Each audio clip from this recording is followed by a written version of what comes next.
अस्सलाम वालेकुम। मैं अमजदुल्ला ख़ान, स्पोक्समैन एमबीटी।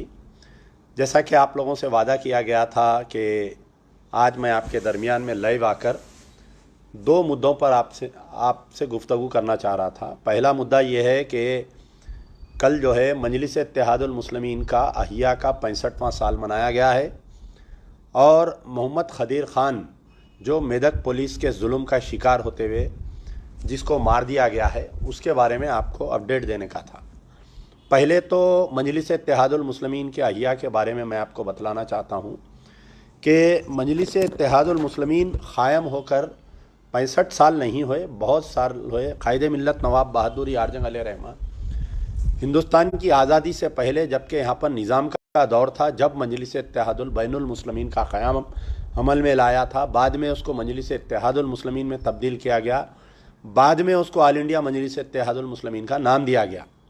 तो ये जो अहिया का ड्रामा है, ये एक नया ड्रामा है अहिया का कि इनके दादा हज़रत जब से अब्दुल वाहिद ओवैसी मजलिस के सदर बने, वहाँ से इसको काउंट किया जाता है और कौम को इंटरवल के बाद से स्टोरी सुनाई जाती है, इंटरवल से पहले की स्टोरी नहीं सुनाई जाती है। यानी होना तो ये चाहिए था कि मजलिस की जो जश्न मनाया जाता है, यानी मजलिस का जो क़याम का दिन है, उस तारीख़ से जब से कायद मिल्लत नवाब बहादुर यार जंग अलैहिर्रहमान, उसके बाद में क़ासिम रज़वी, सिद्दीक़ दक्कन क़ासिम रज़वी, उसके बाद में जो भी मजलिस के सदर बने और अब्दुल वाहिद ओवैसी, सुल्तान सलाहुद्दीन ओवैसी तक, ये पूरी तारीख़ सुनाना चाहिए था। लेकिन अक्सर ऐसा होता है कि नई नस्ल ये जो नौजवान नस्ल है, इनको ये बात नहीं मालूम है, तो उनके जहनों में यही बात डाली जाती है कि अब्दुल वाहिद ओवैसी ने मजलिस को क़ायम किया, सालार मिल्लत ने चलाया और अब फ़िलवक़्त असदुद्दीन ओवैसी इसके सदर है, यही बताया जाता है। तो मैं मोहतरम असदुद्दीन ओवैसी साहब ने कल अपनी तकरीर में कई बातों पर रखा। तो ये कह रहे थे कि जहाँ पर मजलिस की ताकत नहीं है, वहाँ पर जो है आंसू पोंछने वाला भी नहीं है। अरे 60 साल जहाँ पर मजलिस की ताकत है, वहाँ पर का हाल क्या है देखिए आप। हज़ारों करोड़ रुपए के सैंक्शन की हमेशा से बात की जाती है, लेकिन पुराने शहर की हालत अगर आप देखें तो पता चलेगा कि बद से बदतर होते जा रही है। पोल्यूशन लेवल इतना बढ़ गया है पुराने शहर में कि आपको अंदाज़ा नहीं कर सकते कि हर घर में 5 अफराद तो बीमार है। अगर 7 अफराद है तो 5 अफराद जो है लंग्स की बीमारी से बीमार है, नेक का प्रॉब्लम है गड़ों की वजह से। यानी आज जो असदुद्दीन ओवैसी ये कह रहे हैं कि हमने जमात को हज़ारों करोड़ रुपए की जमात बनाया, ये गलतफहमी का शिकार है, कौम को गलत न्यूज़ दे रहे हैं। जिस वक़्त मजलिस के ऊपर पाबंदी लगी थी आज़ादी के बाद से, तो दारुस्सलाम एक दारुस्सलाम नहीं था, बल्कि मजलिस के पास जब पुराना जो हैदराबाद था, हैदराबाद स्टेट में जो मजलिस थी, 20 रियासत हुआ, 20 स्टेट हुआ करते थे। हैदराबाद की रियासत में 20 डिस्ट्रिक्ट आते थे। 20 डिस्ट्रिक्ट जहाँ पर जो गुलबर्गे से लेकर आपके उस्मानाबाद लातूर तक जो इलाका आता था, 20 दारुसलाम हुआ करते थे, 18 दारुसलाम थे और हर दारुसलाम को 200 एकड़ ज़मीन थी। तो मजलिस इत्तेहादुल मुस्लिमीन कोई गरीब जमात नहीं थी। इसके क़याम के जब से मजलिस इत्तेहादुल मुस्लिमीन जो है एक मालदार जमात थी, और आज आकर ये कहना कि हमने ये किया, हमने वो किया, ये सब सारी गलत बातें हैं। Deccan medical college, Deccan engineering college, ये सिर्फ़ और सिर्फ डॉक्टर विजारत रसूल ख़ान की सोच है। जिस वक़्त नादेल्ला भास्कर राव चीफ मिनिस्टर बने थे, ये तमाम MLAs कई लोगों को मालूम नहीं दारुसलाम, ये आपके इंजीनियरिंग कॉलेज और मेडिकल कॉलेज। तो मैं थोड़ा उसमें वाज़े करना चाहता हूँ कि NT रामाराव का पीरियड था।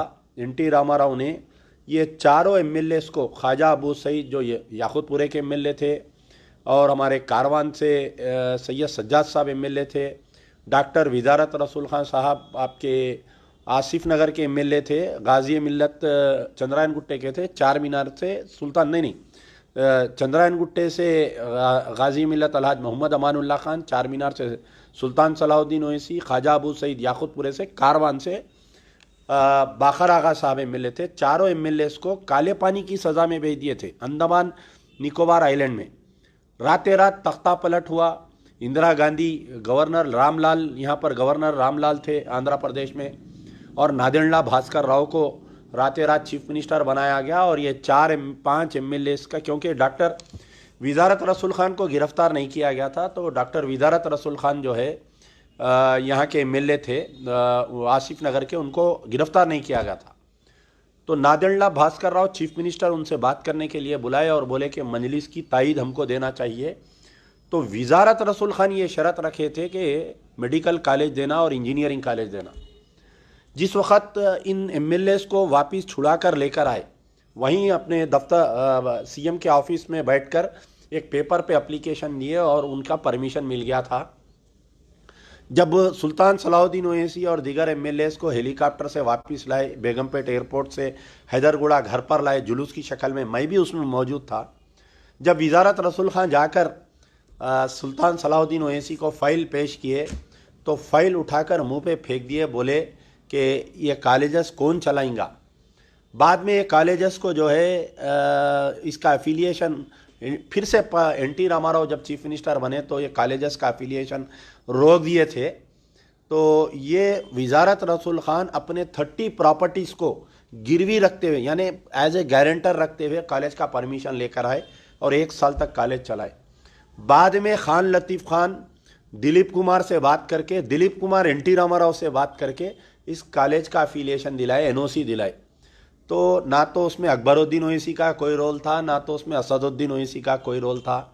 आज अकबरुद्दीन ओवैसी दारुसलाम के दामन में, वो पाक ज़मीन दारुसलाम जहाँ पर हमारे आबा अजदाद ने अपनी सरों की कुर्बानी दी और अपनी इज़्ज़तों को लूटने से बचाने के लिए वहाँ पर ठहर कर नारे तकबीर की गूंजें लगाई, वहाँ पर ठहर कर कल पाक सरजमीन पर फेकम फाक चल रही थी कि हमने कॉलेज कायम किया, हमने वो किया। बेटा, आपने कुछ नहीं किया। मेडिकल कॉलेज, इंजीनियरिंग कॉलेज, ये जो है डॉक्टर विजारत रसूल खान की देन है। और ITI जो दारुसलाम में क़ायम किया गया था, वो सिर्फ़ और सिर्फ गाज़ी मिल्लत अल्हाज मोहम्मद अमानुल्लाह खान की देन है। कई लोग ये भूल जाते हैं। कल असदुद्दीन ओवैसी एक बात कर रहे थे कि कोई शिफाली का जिक्र कर रहे थे कि कोई ये ख़वातीन शिफाली कई ज़माने से दारुसलाम में आकर बैठते हैं, मजलिस के रुफ़क़ा से बात करते हैं और सालार मिल्लत के ऊपर PhD किए हैं, मजलिस के ऊपर क्या की थीसिस लिखे हैं। तो वो शिफाली को ये याद है कि सुल्तान सलाहुद्दीन ओवैसी की शादी के दिन रात में, यानी उनकी सुहागरात के दिन जो है, एक टेलीफोन आता है और वो अपनी दुल्हन को छोड़कर जो है गोलकुंडा किले, कहीं फिसाद होता है, लाड़ बाज़ार में चले जाते हैं।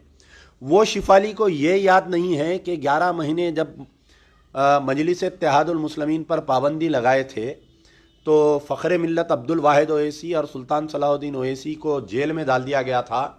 तो 11 महीने दारुसलाम को खोलकर, दारुसलाम तो कुफल था, दारुसलाम को खाली गेट में अंदर जाने की इजाज़त थी, बिल्डिंग को ताला मार दिया गया था। आज जो इंजीनियरिंग कॉलेज है, जितने लोग दारुसलाम को जाते हैं, वो इंजीनियरिंग कॉलेज के सामने एक नीम का झाड़ है, एक बड़ा इमली का झाड़ है, वहाँ पर झाड़ के नीचे बैठकर यही गाज़ी मिल्लत अलहाज मोहम्मद अमानुल्लाह खान 11 महीने बहैसियत मजलिस इत्तेहादुल मुस्लिमीन के कारगुजार सदर की हैसियत से अंजाम दिए और रोज़ाना जाकर जेल में, मशीराबाद की जेल में अब्दुल वाहिद ओवैसी से मुलाकात किया करते थे और सुल्तान सलाहुद्दीन ओवैसी से मुलाकात किया करते थे। वो शिफाली से मैं भी मिलना चाहता हूँ कि आप जो है सिर्फ आधी हिस्ट्री क्यों लिख रहे हैं। हो सकता है कि शिफाली को ये सब बातें मालूम होंगी, लेकिन किसी के दबाव में उन्होंने मजलिस की तारीख़ को तोड़ मोड़ कर पेश किया गया। जिस तरीके से हिंदुस्तान की आज़ादी में कई मुसलमानों ने, कई उलमाओं ने अपनी जान दी, लेकिन जो RSS के लोग तारीख़ लिखते हैं, मुसलमानों की तारीख़ को मिटाकर सिर्फ़ और सिर्फ उनकी तारीख़ को पेश किया जाता है। उसी तर्ज़ अमल पर मजलिस इत्तेहादुल मुस्लिमीन में मुझे आज भी याद है कि आज बहुत बड़ी बड़ी बातें कर रहे हैं असदुद्दीन और सुल्तान सलाहुद्दीन ओवैसी।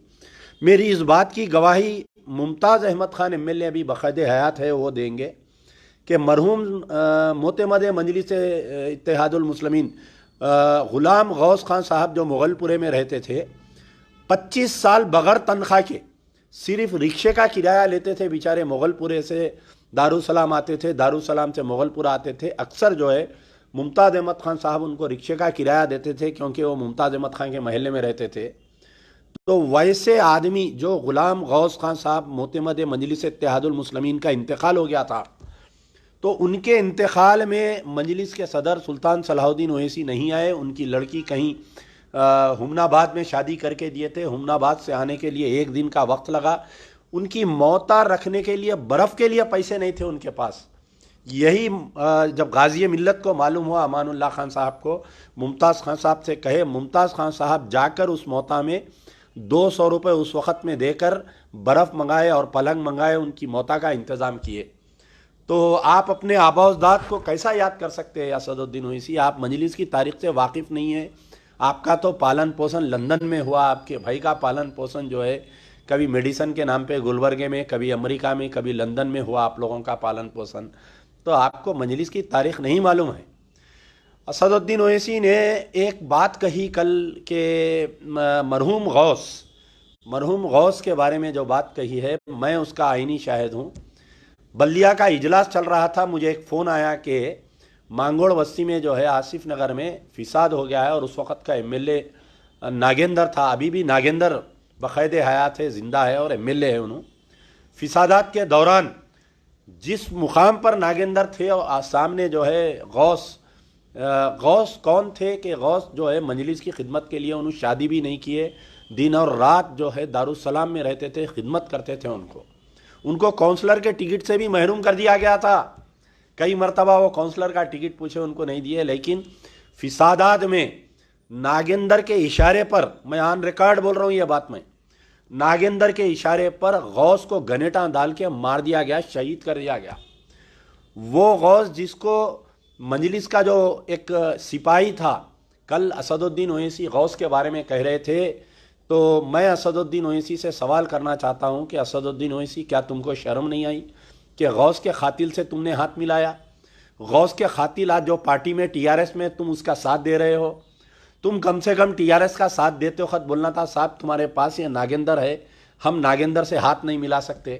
तुम्हारे भाई यासिर अरफात गौस के साथ प्लाटिंग का कारोबार है, ज़मीनात के कारोबार है। तो जहाँ पर गौस को याद करे मगरमच्छ के आंसू रोए कल असदुद्दीन ओवैसी। गौस को याद करे, ग़ुलाम गौस खां को भूल गए। शिफाली को याद करे, वो गाजी मिल्लत जिसको तुम चाचा चाचा कहते थे बचपन में, तुम और अकबरुद्दीन ओवैसी। याद करो वो दिन जिस वक़्त अकबरुद्दीन ओवैसी की मोटरसाइकिल से किंगोटी पर टक्कर होके एक ज़ईफ़ खातून का इंतकाल हो गया था और डीसीपी राजया कोई डीसीपी था, पूरे घर को घेर लिया था। सुल्तान सलाहुद्दीन ओवैसी दिल्ली में थे। रात के 2 बजे जो है सुल्तान सलाहुद्दीन ओवैसी की अहलिया बाखर आगा को और अमानुल्लाह खान को फ़ोन किए। रात के 2 बजे अमानुल्लाह खान सुल्तान सलाहुद्दीन ओवैसी के घर पर जाते हैं और पुलिस की मौजूदगी देकर पैर की चप्पल निकाल कर मारते हैं उस वक़्त के डीसीपी को और होम मिनिस्टर के, उस वक़्त के होम मिनिस्टर मैं समझता हूँ कि शिवा रेड्डी था, जिसको बम्बालू शिवा रेड्डी कहा करते हैं। उस शिवा रेड्डी होम मिनिस्टर को फ़ोन करके रात में गालियाँ देते हैं, बोलते हैं कि मेरे सालार के घर पे पुलिस कैसा आती है, बच्चे से गलती हुई, मैं सुबह आकर सरेंडर कराऊंगा। तो वो चिचा को भूल गए असदुद्दीन और अकबरुद्दीन। ठीक है, अमानुल्लाह खान को भूल गए। कल इब्राहिम बिन अब्दुल्ला मस्कती को तो याद करना था। 35 साल 40 साल इब्राहिम बिन अब्दुल्ला मस्कती का दूध पीकर बड़े हुए दोनों बच्चे। रोज़ाना मरहूम सैयद आबेदी और सैयद हमारे जैदी साहब जो स्टैंडिंग कमेटी के साबिक़ा चेयरमैन थे, मरहूम सैयद आबेदी, रोज़ाना उनका घर सुल्तान शाही में था। सुल्तान शाही में एक पुरानी वेस्पा से इब्राहिम बिन अब्दुल्ला मस्कती के घर पर आते थे, वहाँ से दूध लेकर रोज़ाना जाकर सुल्तान सलाहुद्दीन ओवैसी के घर पे सुबह 2 लीटर और शाम में 2 लीटर दूध दिया करते थे। जिसका दूध पी के बड़े हुए बच्चे, वो चिच्चा को कल भूल गए। 65 साल का जश्न मनाए, इब्राहिम बिन अब्दुल्ला मस्कती को भूल गए। ठीक है, गाजी मिल्लत अलहाज मोहम्मद अमानुल्लाह खान से तुम्हारे को नफ़रत है, उनको भूल गए। मौलाना सैयद बाखर आगा को तो याद रखना था कल। वो मौलाना बाखर आगा जिसकी गोद में बैठकर अकबरुद्दीन ओवैसी ने तकरीर सीखा, जिसकी गोद में बैठकर अकबरुद्दीन ओवैसी ने हर चीज़ सीखा। आज दोनों भाई मौलाना सैयद बाखर आगा को, क़िबला को भूल गए। अरे जब फिसादात होते थे कारवान में, कच्चे कारवान में फिसादात होते थे, तो कारवान के गलियों में 2 ही शख्सियतें जाती थी। आज हमारे लायक अली साहब जिंदा हैं, उनसे मैं सवाल करूंगा, उनसे इस बात की गवाही पूछूंगा कि फिसादात में जब कारवान के मुसलमानों को किसी की ज़रूरत पड़ती तो दो ही शख्स आते थे, अमानुल्लाह खान और बाकर आगा।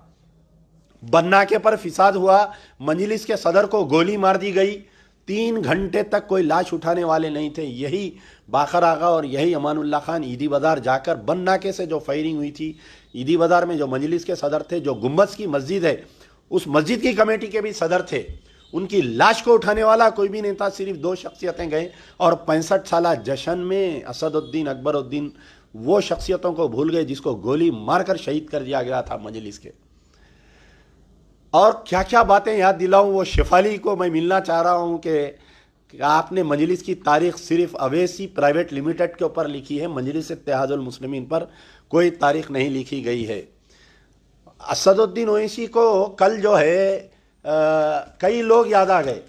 मेरे पास एक मैगज़ीन है कि आज जो है हज़ारों करोड़ रुपए की, आप असदुद्दीन ओवैसी का घर देखें तो पता चलेगा कि कम से कम एक 200 करोड़ का मकान है। अकबरुद्दीन ओवैसी का घर देखें तो पता चलेगा कम से कम एक 200 करोड़ रुपए की इनकी जायदादें हैं ज़ाती।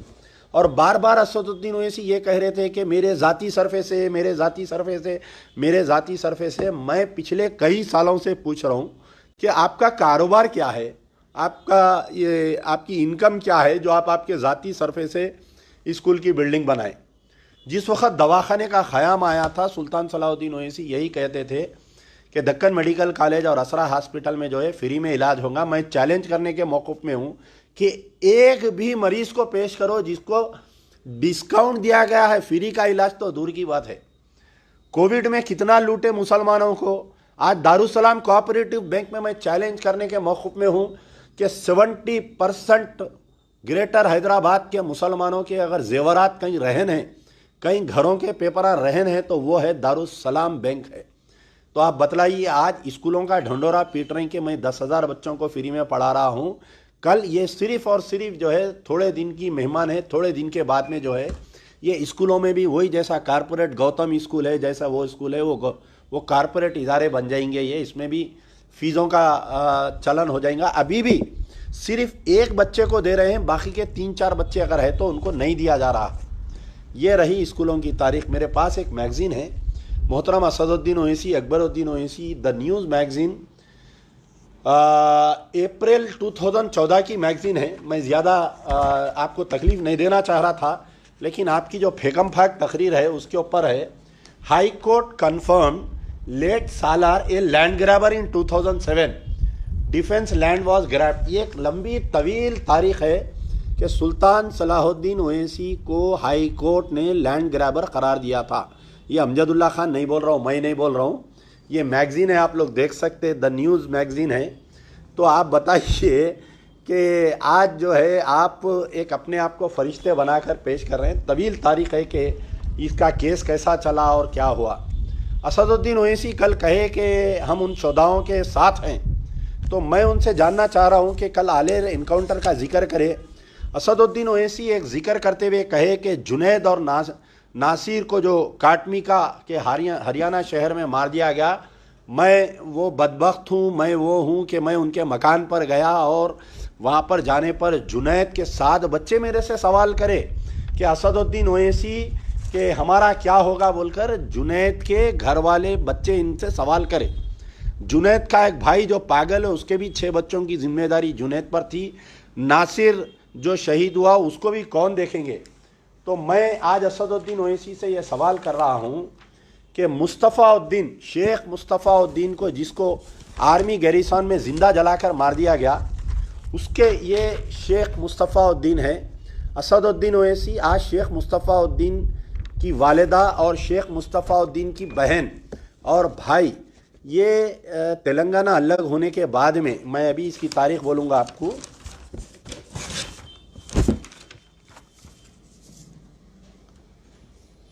9 अक्टूबर 2014 को शेख मुस्तफ़ाउद्दीन को 2 फौजी मिलकर बदफेली किए और इसको ज़िंदा जला दिए, इसको मार दिए। असदुद्दीन ओवैसी जुनैद के बच्चे नहीं बल्कि मुस्तफ़ाउद्दीन की वालिदा आपसे सवाल कर रही है कि मेरे बच्चे का कसूर क्या था, मेरे बच्चे को किसने मारा, और उसको 9 अक्टूबर 2014 से लेकर आज 2023 आ गई, 9 साल से इंसाफ नहीं मिला, 9 साल से एक्सग्रेशिया नहीं मिला।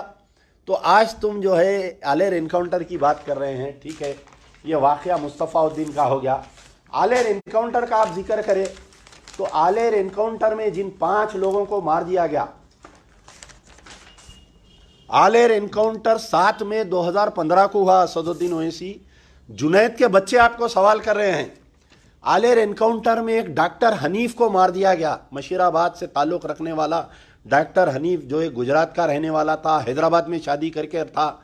जिस वक्त इनकाउंटर हुआ मैं गया, जब बच्चे मासूम थे, लपट कर मुझे रोए। और आज वो बच्ची बड़ी हो गई, इंटर पास कर ली वो बच्ची। इनकाउंटर होके 2009 7 मई 2015 को इनकाउंटर हुआ असदुद्दीन ओवैसी। ये 5 जो लड़कों को इनकाउंटर हुआ, देखिए शोधा तुमको याद कर रहे हैं, इनके बच्चे, इनके अम्माएं, इनके बाबा, इनके भाई तुमको पूछ रहे हैं कि कहाँ पर है। मेरे पास एक रिपोर्ट है, असदुद्दीन ओवैसी हाथ में हथकड़ी थी, देखिए आप, इन मासूमों को मार दिया गया। ये तुम्हारी क़यादत है ना, तुम यहाँ पर टीआरएस के साथ है, तुम सरों में गोली मारे गए, हाथ में हथकड़ी है, बच्चों के सर में गोली मारे आलेर एनकाउंटर में, देखिए आप। तो कल असदुद्दीन ओवैसी मगरमच्छ के आंसू रोते हुए कहे कि हम जो है आलेर एनकाउंटर के सैयद वक़ारुद्दीन, मोहम्मद अमजद, मोहम्मद जाकिर, डॉक्टर हनीफ और इज़हार खान, इनको जो है मार दिए। और ये जो बच्चे अक्यूज थे 2-3 केसों में, इसमें टोटल 11 जने थे, 5 को मार दिए, बाकी के 6 जने बाइज्जत बरी हो गए अदालतों से। ये अमजदुल्ला खान जो है नेशनल ह्यूमन राइट्स कमीशन में एक पिटीशन डाला था। 29/7/2020 को असदुद्दीन ओवैसी, 29/7/2020 को नेशनल ह्यूमन राइट्स कमीशन का फैसला आया। ये मेरे नाम से दरखास्त है, देखिए, टू अमजदुल्ला खान बोलकर। इसमें वाज़े लिखा कि vide commission letter dated 12/7/2018 and 9/10/2018। फिर 2019 यानी पूरी तफसील लिखते हुए उसमें यह साफ वाज़े लिख रहा है कि जजमेंट की आखिरी लाइन पढ़ूंगा। The chief secretary government of Telangana is directed to ensure that monetary compensation of ₹5 lakh each is pay to the send complain. यानी ये इनकाउंटर फर्जी है और हर जो मरने वाले को 5 लाख रुपए एक्सग्रेशिया देना चाहिए। ये जो पुलिस ऑफिसर जिम्मेदार थे उनकी तनख्वाहों में से काट कर। मोहतरम असदुद्दीन ओवैसी, अकबरुद्दीन ओवैसी, कल तो बहुत फेंकम फाक करे, लेकिन यहाँ पर जहाँ पर तुम्हारे को जुनैद, नासिर, काटमिका के याद आए, वहाँ पर आलेर इनकाउंटर की ये NHRC की रिपोर्ट है। आज की तारीख तक ये रिपोर्ट आप अमल नहीं करे। आप KCR से एक मरतबा नहीं मिले, आप DGP से एक मरतबा नहीं मिले, आप चीफ सेक्रेटरी से एक मरतबा नहीं मिले। Election to election, assembly to assembly, हर असेंबली में आलेर एनकाउंटर, वो भी मेरी ज़बरदस्ती से, अमजदुल्ला खान की ज़बरदस्ती से ये आलेर एनकाउंटर का मसला बोलते दोनों भाई मजबूर होके। तुम बोल रहे मेरी मजबूरी से राजस्थान का चीफ मिनिस्टर वहाँ पर गया। अभी भी वक्त है असदुद्दीन ओवैसी, आप अगर ये आपके पास ये रिपोर्ट नहीं है तो मैं आपको ये रिपोर्ट देने के लिए तैयार हूँ। निज़ामाबाद के शेख मुस्तफ़ाउद्दीन को 8/11/2017 एक निज़ामाबाद में एक बच्चा था शेख मुस्तफ़ाउद्दीन, उस बच्चे को उठाकर जो है ले जाकर उसको शेख हैदर, निज़ामाबाद का एक बच्चा था, शेख हैदर को ले जाकर जो है चोरी के इल्ज़ाम में, जैसा हाल ही में मोहम्मद खदीर खान को जैसा मारा गया है, वैसा ही शेख हैदर को ले जाकर शक की बिना पर लेके जाके उनको मार दिए। तो आलेर एनकाउंटर का अभी तक इंसाफ नहीं मिला। और आपके दो अहम बातें और एक है कि मुस्तफ़ाउद्दीन यानी शेख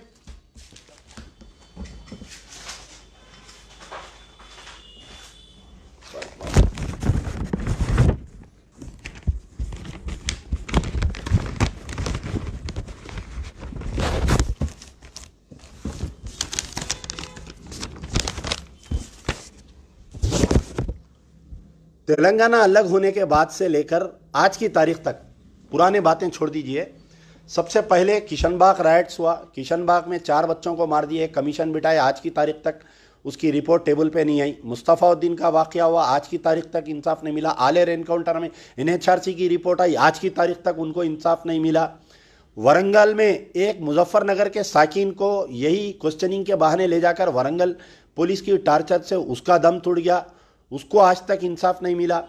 आपके शेख हैदर निज़ामाबाद में उसको ले जाकर मार दिए, आज की तारीख तक उसको इंसाफ नहीं मिला। और कल असदुद्दीन ओवैसी जो है 65 साला जश्न मनाए। बड़े अफसोस की बात है कि असदुद्दीन ओवैसी 65 साला जश्न में जो है अहम लोगों को भूल गए सबको। तो मेरी उन तमाम, अब कल से सोशल मीडिया पे मजाक उड़ाया जा रहा है कि अकबरुद्दीन ओवैसी जो है किचन में बावर्ची बनाते बोले।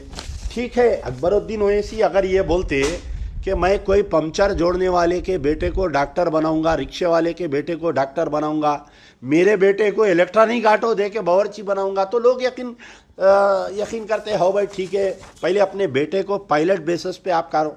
आपका बेटा जो है अभी चुमटी के पर नहीं फूटे, उसको लाके आप जो है अवैसी एजुकेशनल ट्रस्ट के चेयरमैन बना के बिठा दिए और लोगों के गरीब मुसलमानों के बच्चों को इलेक्ट्रॉनिक ऑटो देके आप बोल रहे हैं इडली आप बोल रहे हैं बैगन का सालन बेचो, मिर्ची का सालन बेचो। पहले आप अपने बेटे को लगाओ कारोबार, बाद में दूसरों को लगा के दियो आप कारोबार। तो ये था। अब यहाँ पर जो है खदीर खान का ये हो गया कि 65 साला जश्न में जो है तमाम को नज़रअंदाज कर दिया गया, सिर्फ़ और सिर्फ इंटरवल के बाद से स्टोरी पेश की गई। अब मैं जो है मोहम्मद खदीर खान जो मेदक पुलिस के जिनको मार दिया गया है, थोड़ा मैं उसकी तफसील सुनाते हुए चलूं कि 29 जनवरी को मोहम्मद खदीर खान को गिरफ़्तार किया गया। 2 फरवरी को हुसैनी अलम से मेदक पुलिस आकर उनको गिरफ़्तार करी। 2 फरवरी को इनको RDO के सामने पेश किया गया ज़ख्मी हालत में। 2 फरवरी से लेकर 7 फरवरी तक हाउस अरेस्ट रखा गया और 8 फरवरी को इनको गवर्नमेंट हॉस्पिटल में एडमिट किया गया। 9 फरवरी को मैं ट्वीट करने के बाद में ये मसला जो है मंजर आम पर आया। 10 फरवरी के दिन वहाँ की मुकामी जो सुप्रिटेंडेंट ऑफ पुलिस थी प्रिया दर्शनी, उन्होंने एक प्रेस स्टेटमेंट दिया टाइम्स ऑफ इंडिया और क्रॉनिकल में कि हमारे मातहत ओहदेदारों ने किसी ने ऐसा मारा नहीं, यानी क्लीन चिट दे दिया। अब मैं असदुद्दीन ओवैसी से यह सवाल कर रहा हूँ कि 8 फरवरी से लेकर 16 फरवरी यानी 6 फरवरी से लेकर 16 फरवरी तक 3 हॉस्पिटल्स में था। ना तो आप आए, ना तो leader of the opposition Akbaruddin Owaisi आए, ना कोई आपका MLA आया, ना कोई कारपोरेटर आया। यहां तक कि आपका मेदक का मजलिस का जो सदर है वो तक जाकर नहीं मिला। कल आप तकरीर में बोल रहे हैं कि मजलिस की नुमाइंदगी पर हमारे कारवान MLA ने इत्तला दिया है कि मेदक के मजलिस वाले नुमाइंदगी करे और इनके MLA नुमाइंदगी करने से उसकी बेवा को टिमरिस में जॉब दिया गया है। टिमरिस में क्या जॉब मिल रहा मालूम आप लोगों को? टेम्पररी तौर पे कॉन्ट्रैक्ट बेसिस 11 महीने तक ही जॉब रहता, 11 महीने के बाद में जॉब का कोई गारंटी नहीं है। वो टिमरिस का जो स्कूल है या हॉस्टल है उसके अंदर हमारे शफीउल्लाह IFS ये अखबारी रिपोर्ट देखने के बाद में शफीउल्लाह IFS जो डायरेक्टर है टिमरिस के, जो चेयरमैन है, उन्होंने कलेक्टर से मुतालबा करे कि हम ये लेडी को जो है स्कूल में नौकरी देने के लिए तैयार है। तो वहाँ पर सिर्फ 11 महीने का टेम्पररी जॉब। और असदुद्दीन ओवैसी कल ये बोल रहे हैं कि हम एहतजाज करेंगे, हम उनको कंपनसेशन देंगे। अरे भाई, आप कंपनसेशन देने में देर क्यों कर रहे हैं? कितनी देर लगती है मेदक को जाने के लिए? क्या पासपोर्ट वीज़ा की ज़रूरत है क्या? बताइए। कल मैं उसकी बेवा को दारुसलाम को भिजाता हूँ, 25 लाख रुपए का ऐलान करो, आप ऐलान करो। कल ही भिजाता हूँ मैं दारुसलाम को, वहाँ के मेदक के लोगों को लेके मैं भिजाता हूँ। तो जो कल असदुद्दीन ओवैसी का ऐलान है ना, ये मुसलमानों के गुस्से को ठंडा करके मकर और फरेब का ऐलान है। असदुद्दीन ओवैसी अब तक खामोश थे, कल बोलते ना, बच्चा बोला नहीं बोला, मुंह खोला बोला तो बोला अम्मा मरो बाबा मरो बोला। तो कल बच्चा ये बोला कि टिमरिस में हम जॉब दिला रहे हैं हमारी वजह से। हमको नहीं चाहिए वो टेम्पररी जॉब, हमको नहीं चाहिए वो सस्पेंशन। हमको क्या चाहिए? असदुद्दीन ओवैसी जैसा इलेक्शन में केसीआर की तायद करने के लिए पूरे उलमा मशाइखीन की टीम ले जाकर तायद करे थे ना, ऐसा पूरी उलमा मशाइखीन की टीम लेकर जाइए, चीफ मिनिस्टर कने बैठिए, 302 के मुकदमे में ये चारों officer, circle inspector, sub inspector, 2 कांस्टेबलों को गिरफ्तार करवाइए। जब तक उनकी गिरफ्तारी नहीं होती, चीफ मिनिस्टर कैंप ऑफिस से आप बाहर मत आइए। आप वहीं बैठिए, 1 टाइम की नहीं, 2 टाइम की नहीं, 3 टाइम की बिरयानी खाइए, वहीं बैठिए। आप बोल दो सीएम साहब हम नहीं जाते इस घर में से जब तक इनकी गिरफ्तारी अमल में नहीं आती। ये कोई जज्बाती तकरीर करके मुसलमानों को बेवकूफ़ नहीं बना सकते। मैं असदुद्दीन ओवैसी आपकी तकरीर के नीचे के पूरे कमेंट्स पढ़िए। कल सारे जब आप खदीर का वाक़या सुना रहे थे तो सारे लोग लिख रहे थे कि आप अमजदुल्ला खान की ज़बरदस्ती से बोल रहे हैं बोलकर, और सारे कमेंट्स में पढ़िए। अवाम रिजेक्ट कर दी कल आपका टेमरिस का जवाब, अवाम रिजेक्ट कर दी आपके जो मगरमच्छ के आंसू है, अवाम रिजेक्ट कर दी कल। मैं मोहतरम आपसे गुजारिश कर रहा हूँ कि आप पूरे कमेंट्स पढ़िए। सोशल मीडिया आप बहुत देखते, जब भी गाड़ी में सफ़र करते सोशल मीडिया देखते रहते, अमजदुल्ला खान के पेज पे क्या आया देखते रहते। आपकी तकरीर जो भी चैनल वाले, जो भी पेजा वाले डाले ना, उसमें नीचे कमेंट्स पढ़िए, आवाम की नफ्स को जानिए आप। वो दिन दूर नहीं कि जिस तरीके से शिवसेना के 54 एमएलए रातें रात गायब हो गए, आपके भी पूरे वोटा रातें रात गायब हो जाएंगे। तो रही बात ये, और एक फैक्ट फाइंडिंग कमेटी आई थी कुछ दिन पहले, जो है एक फैक्ट फाइंडिंग कमेटी, बेहतरीन रिपोर्ट है, मैं मेरे फेसबुक पर डाला हूँ कि इसमें जो है हमारे खालिदा परवीन जो जमात इस्लामी से है, जिनका ताल्लुक़ मुरली करनम, SQ मसूद, कृष्णा कुमारी, मंगा, दीप्ति, कनीस फातिमा, करीमा, फरीसा खादरी, नसीम सुल्ताना, गायत्री एंड फारिया, ये लोग, इतने लोग मिलके पहले हुसैनी अलम गए, उसके बाद में उनके बहन और बहन भाई से मिले, उनकी खाला जो खदीर की खाला के घर में जहाँ चेकिंग हुई वहाँ पर गए, फिर पुलिस स्टेशन गए वखराबाद, फिर SP के दफ्तर गए, कलेक्टर के दफ्तर गए, तीनों हॉस्पिटल्स गए, पूरे डॉक्टरों से बात करें। उसके बाद में एक तवील 7 पेज की रिपोर्ट है उनकी, ये मेरे फेसबुक पे है, ये रिपोर्ट आप लोग पढ़िए।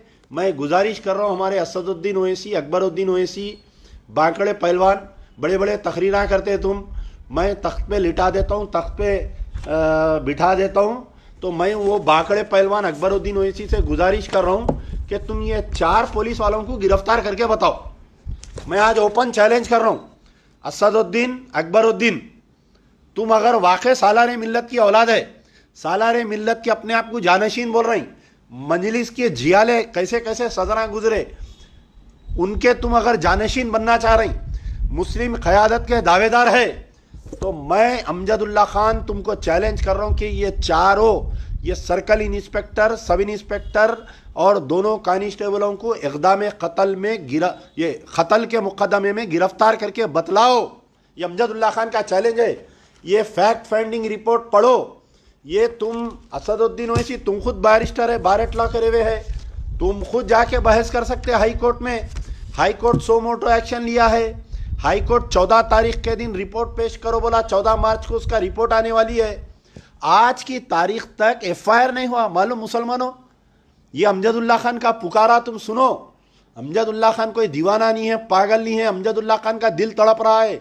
अमजदुल्ला खान नहीं चाहता कि कोई मोहम्मद खदीर खान दोबारा तेलंगाना में बने। अरे अभी खदीर खान का वाकया ठंडा नहीं हुआ, मुगलपुरे में 2 बच्चों के मार के हाथा पैना तोड़ दिए। आज की तारीख तक मुगलपुरा में FIR नहीं हुआ। पूरा मैदान आप देखे होंगे मेरे फेसबुक पे, जो पुलिस वाले मार रहे हैं, सो CCTV का रिपोर्ट है। आज तक मुगलपुरे में केस नहीं बुक हुआ। असदुद्दीन ओवैसी उसके ऊपर नहीं बोले। नारायणपेट में एक बच्चा अपने काम से वापिस आ रहा, उसको रोक के जय सिया राम बोल बोल के मारे उसको। हाल ही में एक जय सिया राम बोल बोल के मारे, नारसंगी पुलिस स्टेशन में हंगामा कर दिया। मैं जाके 6 आदमी को गिरफ्तार कराया। जब मेरे पास कोई सियासी पावर नहीं है, ना मैं MLA हूं, ना कारपोरेटर हूं, ना कुछ हूं, मैं नारसंगी जाके हंगामा करके मैं गिरफ्तार करा सकता हूं। तो तुम एक MP, 7 MLA, मरकज़े सियासी, ऑल इंडिया सदर, तुम एक 4 जनों को गिरफ्तार नहीं करा सकते? बताओ, कत्ल के मुकदमे में। कल उनकी अहलिया से बात किया मैं, बेचारी अहलिया रो रही थी। बोली कि मैं देखी असदुद्दीन ओवैसी की तकरीर, अफसोस हुआ मुझे देखकर। मजलिस के टांडूर के सदर बोली कौन है नहीं मालूम, कौन आए थे नहीं मालूम। तो ये फैक्ट फाइंडिंग कमेटी की रिपोर्ट मैं तमाम उलमा मशाइखीन से नाम से मैं सबको अपील कर रहा हूँ रोजाना। मौलाना जाफर पाशा साहब से अपील कर रहा हूँ, मुफ्ती महमूद जुबैर साहब से जमायतुल उलमा अरशद मदनी ग्रुप से अपील कर रहा हूँ, मुफ्ती गियासुद्दीन खासमी रहमानी साहब से जो अरशद मदनी ग्रुप है, हाफिज पीर शब्बीर अहमद जो महमूद मदनी ग्रुप के है, हाफिज पीर खालिद अहमद, खालिद सैफुल्लाह रहमानी। अरे भाई क्या हो गया आपको? पता नहीं आपका मुंह क्यों नहीं खुल रहा, समझ में नहीं आ रहा इस मसले पर। आप हर मसले पर बोलते ना, आप all India Muslim Personal Law board के जिम्मेदार हैं। आप जो है हरियाणा में मारे तो बयान देते। एक बात सुनिए आप, खैर इसके बाद में बोलता हूँ मैं। खालिद सैफुल्लाह रहमानी साहब से अपील कर रहा हूँ, मौलाना अब्दुल खवी साहब अशरफुल उलूम से अपील कर रहा हूँ, मुफ्ती खालिद अहमद साहब से अपील कर रहा हूँ, मुफ्ती सादिक मोहिउद्दीन साहब से अपील कर रहा हूँ, अरशद अली खासमी मजलिस तहफ़्फ़ुज़ नबूवत से अपील कर रहा हूँ, ज़ियाउद्दीन नैयर तामीर मिल्लत के सदर साहब से अपील कर रहा हूँ, Mateen Quadri Telangana public service commission के साबिक़ा मेंबर से अपील कर रहा हूँ, गियासुद्दीन अरशादी सफ़ा बैतुल माल, ब्रदर वसीम मस्जिद अजीज़िया, मौलाना शकील अहमद साहब जो हर छोटे मोटे बात पे वीडियो बनाते। अरे फैक्ट फाइंडिंग कमेटी की रिपोर्ट होना तो मेरे को फ़ोन करो, मैं भिजाता हूँ, मेरे फेसबुक पे है, या आप व्हाट्सअप पे मेरे को रिक्वेस्ट करो, ये रिपोर्ट मैं आप लोगों को भिजाता हूँ, पढ़ो। ये फैक्ट फाइंडिंग ये तो मैंने बनाया ना, ये तो एक इंडिपेंडेंट इंक्वायरी रिपोर्ट है। इसके अंदर पूरे 3 डॉक्टरों का बयान है और एक रिपोर्टर बेहतरीन न्यूज़ लिखा है, एक बेचारा।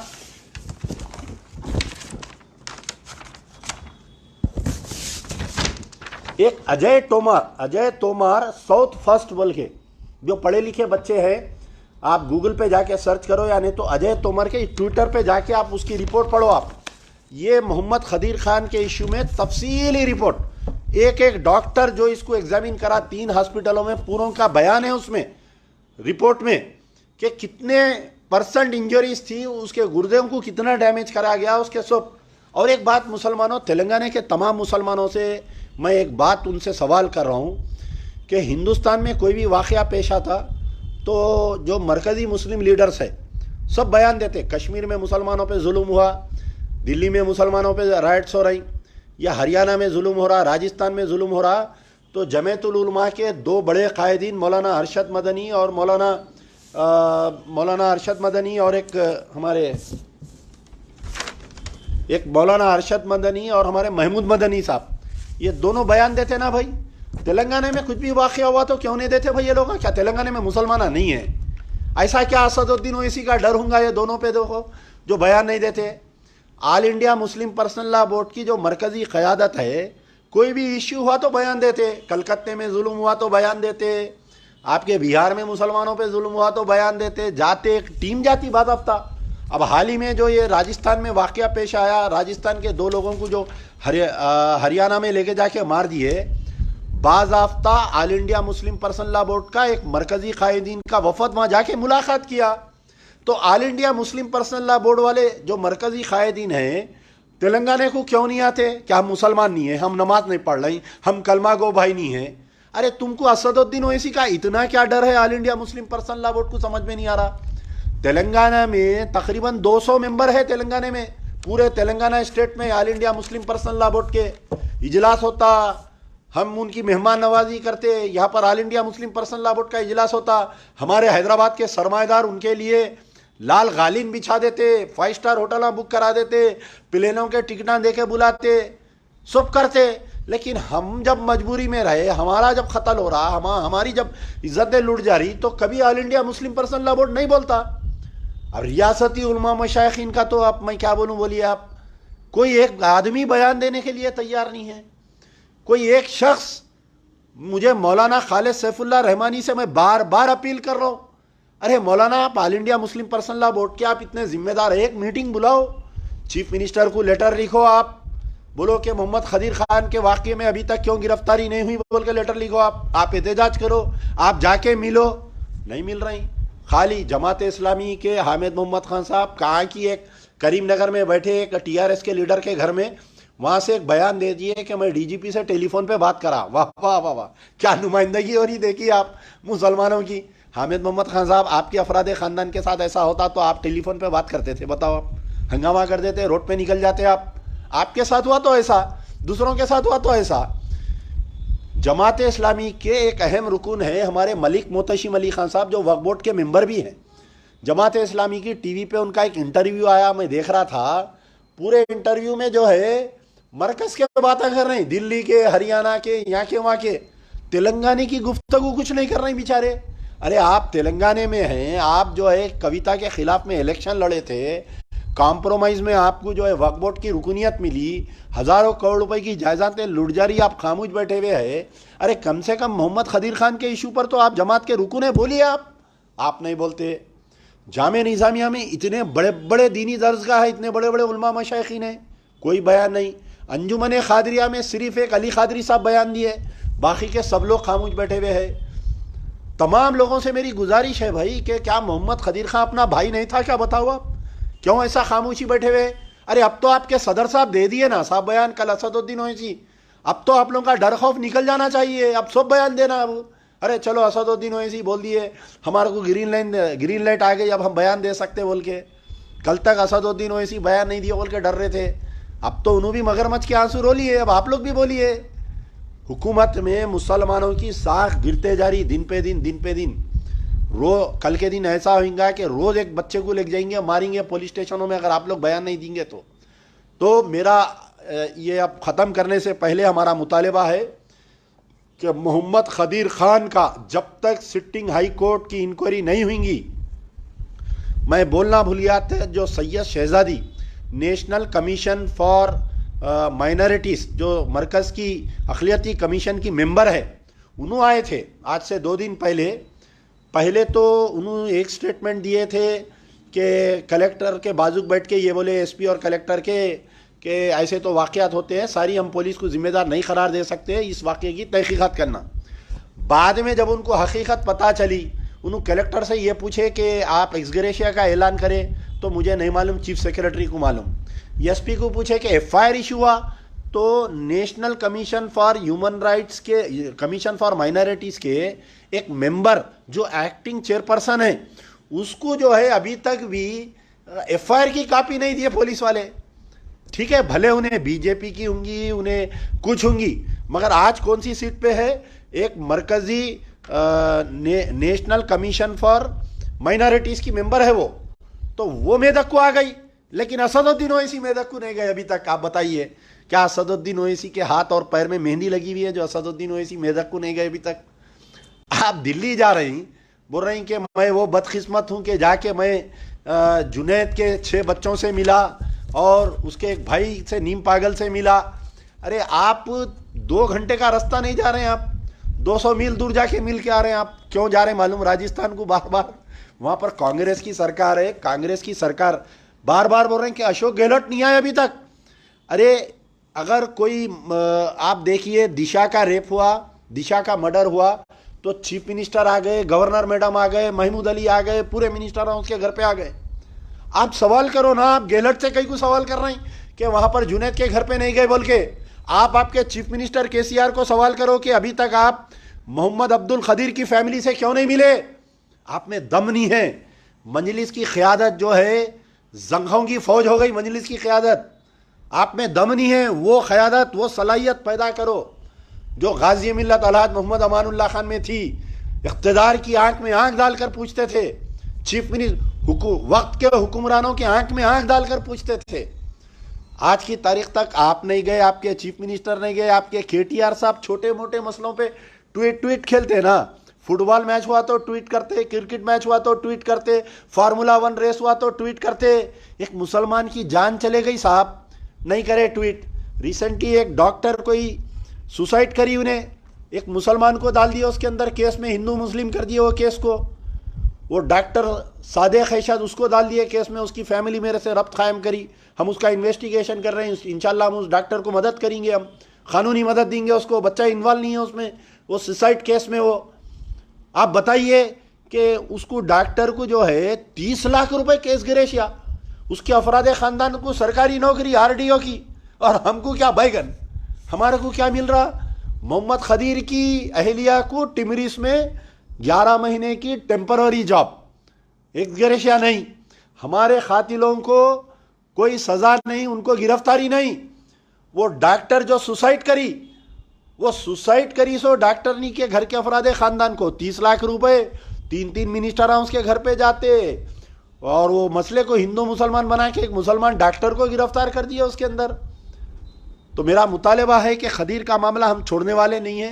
ये आपके मगरमच्छ के आंसू रोकर आप कौम को नहीं वो कर सकते। मैं दोबारा फिर से उलमा, मशाइखीन, दानिश्वर, ह्यूमन राइट्स ऑर्गेनाइजेशन से मैं तमाम से गुजारिश कर रहा हूँ कि ये रिपोर्ट पढ़िए। फैक्ट फाइंडिंग कमेटी रिपोर्ट है, ये एक इंडिपेंडेंट रिपोर्ट है, ये इसको तफसीली पढ़िए। मेरे फेसबुक पे है, मेरे ट्विटर पे है, मेरे व्हाट्सएप, अगर किसी को होना ये रिपोर्ट तो मेरे को मेरे व्हाट्सएप पे SMS करिए, मैं ये रिपोर्ट भेजता हूँ, पढ़िए। इसकी इस रिपोर्ट की सूरत में तहकीकात होनी चाहिए, चारों को गिरफ्तार करना चाहिए, 50 लाख रुपए इस्ग्रेशिया और परमानेंट नौकरी मिलना चाहिए। टेम्पररी टिमरीज की नौकरी नहीं चाहिए हमको। अब उसकी बेवा लेती तो लेने दीजिए, मजबूर है वो बेचारी, मगर हम तो ये गवर्नमेंट के ऑफर को हम रिजेक्ट करते हैं ऑन बिहाफ ऑफ मजलिस बचाओ तहरीक। जब तक उन खातिलों को गिरफ्तार नहीं किया जाएगा, ये मगरमच्छ के आंसू बंद करिए। चीफ मिनिस्टर से जाकर मुलाकात करिए, असदुद्दीन ओवैसी, मिल के उनको गिरफ्तार कराइए। यार जिंदा सोबत बाकी।